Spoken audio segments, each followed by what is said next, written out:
Okay, so any good strategy is more than just one rule. It's a complete system, right? And this one is built on two parts that are both equally important. Think of it like this.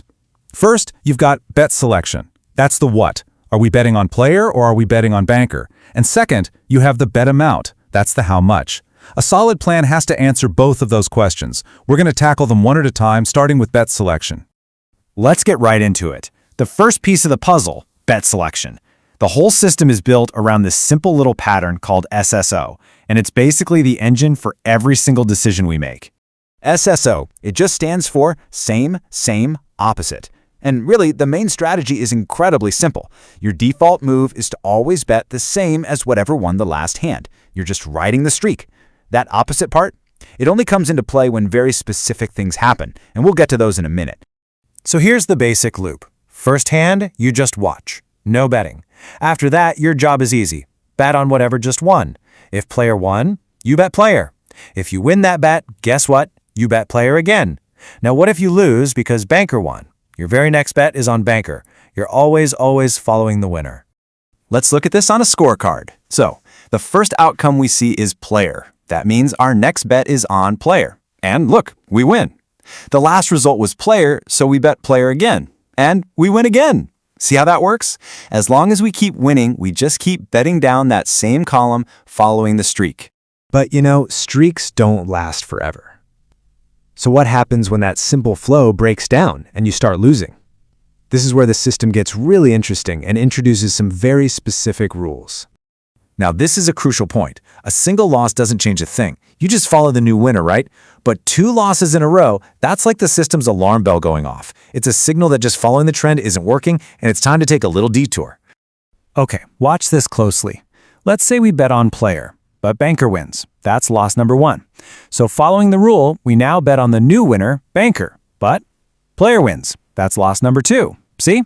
2 in a row. Now the special rule kicks in. The last hand was player, but because we're on a 2-loss streak, we bet the opposite, which means our next bet is on banker.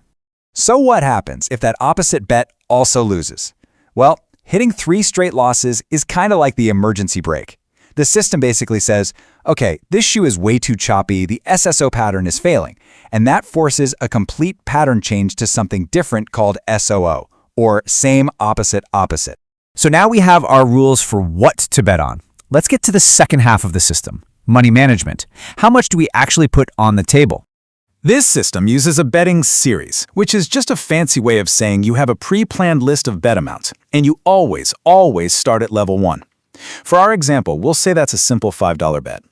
So here are the 4 money rules. If you lose, you just move up 1 step in your series. Easy. But if you win, you do something called a parlay, or as this system calls it, the hammer. You take your original bet, plus all your winnings, and you bet it all on the next hand. If you win the hammer, you've made a great profit, and you go all the way back to your starting bet. It's definitely a high-risk, high-reward move, but it's designed to really cash in when you get a win. Okay, theory's great, but let's see how this actually works. We're going to put both parts together, the SSO bet selection and the hammer betting, and run through a full example, hand by hand. Let's say we start with $100. Our first bet, level 1, is $5. We bet on player and it wins. Awesome! Our bankroll is now $105. The rule says a win triggers the hammer, so our next bet is $10. But we lose the hammer. Ouch! Our bankroll drops to $95, we've got 1 loss on the board, and we move up to the next level in our betting series, which is $6.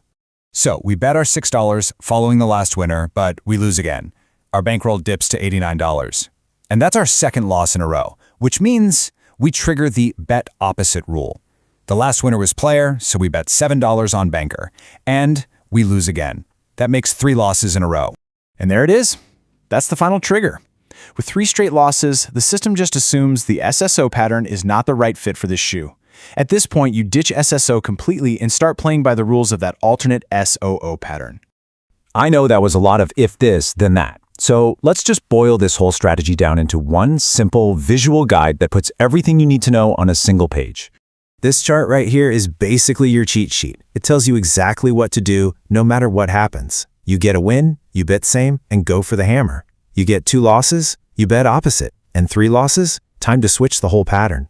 Every single situation has a clear, planned out action.